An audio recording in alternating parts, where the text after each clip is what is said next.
নমস্কাৰ দ্ৰুত সংবাদলৈ স্বাগতম সাৱাহক পলকতে দেশ বিদেশৰ নিৰ্বাচিত সংবাদ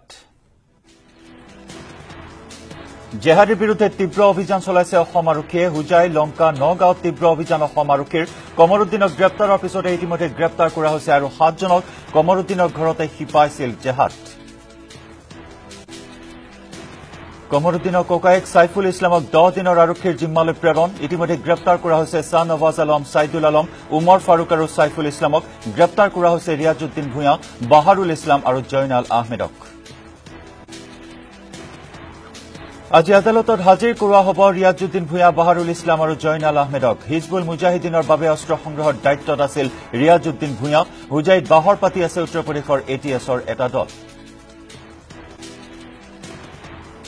এজনকৈ ধৃত জেহাদীক জেৰা চলাইছে এটিএছৰ দলে এটিএছৰ জেৰাৰ পিছতে গ্ৰেপ্তাৰ কমৰুদ্দিনৰ ককায়েক সাইফুল ইছলামক শনিবাৰে সোধাপোছাৰ বাবে আৰক্ষীয়ে আটক কৰিছিল সাইফুলক কমৰুদ্দিনৰ জ্যেষ্ঠ ভাতৃ সাইফুল ইছলাম ওৰফে লিটন জেৰাত জেহাদীৰ সৈতে সাইফুলৰ সম্পৰ্ক থকা নিশ্চিত হোৱাৰ পাছতে সোমবাৰে আৰক্ষীয়ে গ্ৰেপ্তাৰ কৰে সাইফুলক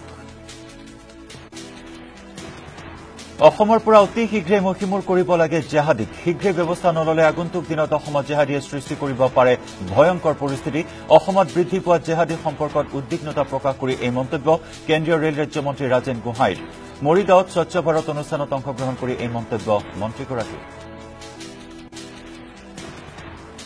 জেহাদী কাম কৰিব বিচাৰিবই আৰু আমাৰ পুলিচ বিভাগে নিশ্চয় তাৰ উৎখাত কৰাৰ কাৰণে কামত লাগিছে আৰু নিশ্চয় তাক কৰিব এইটো অলপ চলপকৈ আৰম্ভণিতে বাঢ়িছে এতিয়া আৰু লাহে লাহে গৈ যদি এতিয়া ইয়াক ৰোধ কৰা নাযায় ভৱিষ্যতে গৈ এটা ভয়ংকৰ ৰূপ ধাৰণ কৰিব অসমত কোনে কেনেদৰে হিজবুল মুজাহিদিনৰ কাম কাজ আৰম্ভ কৰিছিল নিউজ 18ৰ হাতত আহি পৰিছে হিজবুল মুজাহিদিনৰ কাম কাজৰ বিস্ফোৰক তথ্য দুৰ্ধৰ্ষ সন্ত্ৰাসবাদী জেহাদী আমিৰৰ নেতৃত্বত গঠন হৈছিল হিজবুল মুজাহিদিনৰ অসম গোট কাশ্মীৰৰ কিস্তুৱাৰত ঘৰ জেহাদী আমিৰৰ অসমলৈ আহি কমৰুদ্দিন শাহনৱাজক হিজবুল মুজাহিদিনৰ গোটত ভৰ্তি কৰিছিল আমিৰে কমৰুদ্দিনৰ ঘৰত থাকি অসমত চলাইছিল জেহাদীৰ কাম কাজ কমৰুদ্দিনক সামৰিক প্ৰশিক্ষণো দিয়াছিল আমিৰে অসমত সংগঠন বিস্তাৰৰ বাবে আমিৰে দায়িত্ব দিছিল শাহনৱাজক অস্ত্ৰ শস্ত্ৰ সংগ্ৰহৰ দায়িত্ব দিছিল শাহনৱাজক যোৰহাট গোলাঘাট শিৱসাগৰ আৰু নগাঁও ভ্ৰমণ কৰিছিল আমিৰৰ লগত আছিল আন দুজন যুৱকদ্বয়ক নিজৰ পুত্ৰ বুলি পৰিচয় দিছিল আমিৰক লগত লৈ শাহনৱাজ গৈছিল ৰিয়াজউদ্দিন ভূঞাৰ ওচৰলৈ ৰিয়াজউদ্দিন ভূঞা মাল্টাৰ প্ৰাক্তন সদস্য ৰিয়াজউদ্দিনক জেৰা চলোৱাত আৰক্ষীয়ে লাভ কৰে আমিৰৰ খবৰ ৰিয়াজউদ্দিনে অস্ত্ৰৰ বাবে দেখুৱাই দিছিল ডিমাপুৰৰ চোৰাং বজাৰ তথ্য দিছিল ডিমাপুৰৰ আৰ্মছ ডিলাৰ ডন বাহাৰৰ পৰা অস্ত্ৰ ক্ৰয়ত ব্যৰ্থ হৈছিল জেহাদী গোট অস্ত্ৰ ক্ৰয়ৰ বাবে আমিৰে উমৰ ফাৰুকৰ একাউণ্টত দিছিল 30,000 টকা উমৰ ফাৰুকে এই ধন জমা দিছিল শাহনৱাজক শাহনৱাজে 30,000 টকা জমা দিছিল কমৰুজ্জামানৰ একাউণ্টত শাহনৱাজক লৈ ভিন্ন প্ৰান্তত ঘূৰিছিল কমৰুজ্জামানে কাশ্মীৰৰ কিস্তুৱাৰৰ পৰা অহা আমিৰে এইদৰে অসমত গঠন কৰিছিল হিজবুল মুজাহিদিনৰ অসম গোট কমৰুজ্জামানক উত্তৰ প্ৰদেশৰ কানপুৰত গ্ৰেপ্তাৰৰ পাছতে এটাকৈ পোহৰলৈ আহিছে হিজবুল মুজাহিদিনে অসমত চলোৱা কাম কাজৰ ভয়ংকৰ তথ্য প্ৰতিদিনে বৃদ্ধি পাইছে পেট্ৰল ডিজেলৰ দাম আজি গুৱাহাটীত প্ৰতি লিটাৰ পেট্ৰলৰ দাম 84 টকা 60 পইচা 10 পইচাকৈ বৃদ্ধি পালে প্ৰতি লিটাৰ পেট্ৰলৰ দাম প্ৰতি লিটাৰ ডিজেলত বৃদ্ধি পালে 9 পইচাকৈ গুৱাহাটীত আজি প্ৰতি লিটাৰ ডিজেলৰ দাম 77 টকা 24 পইচা সোমবাৰৰ দিনটোত পেট্ৰলৰ দাম আছিল 84 টকা 50 পইচা আৰু ডিজেলত আছিল 77 টকা 15 পইচা অৰুণাচলৰ নাহৰ লগুণত শিশু সৰবৰাহকাৰী মহিলাক আটক সৰবৰাহকাৰী মহিলাগৰাকীৰ লগতে উদ্ধাৰ কৰা হৈছে এটি 4 বছৰীয়া শিশু ঘাঁহিগাঁও আৰক্ষী চকীত দাখিল কৰা এজাহাৰৰ ভিত্তিত আৰক্ষীয়ে নাহৰ লগুণত অভিযান চলাই আটক কৰে শিশু সৰবৰাহকাৰী মহিলাগৰাকীক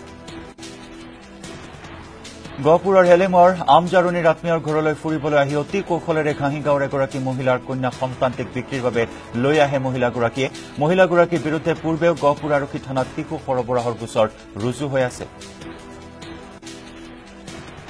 অৰুণাচল প্ৰদেশৰ বান্দাৰদেৱাৰ সমীপৰ নাহৰ লগুণত অৱশেষত ধৃত মহিলাগৰাকীক আটক কৰিবলৈ সক্ষম হয় আৰক্ষী বৰ্তমান গহপুৰ আৰক্ষীৰ জিম্মাত থকা শিশু সৰবৰাহত অভিযুক্ত মহিলাগৰাকীক জেৰা অব্যাহত ৰাখিছে আৰক্ষীয়ে নিলম্বিত হল নগাঁৱৰ উপ আৰক্ষী অধীক্ষক সবিতা দাস উৎকোচ বিচৰাৰ অভিযোগতে নিলম্বিত হৈছে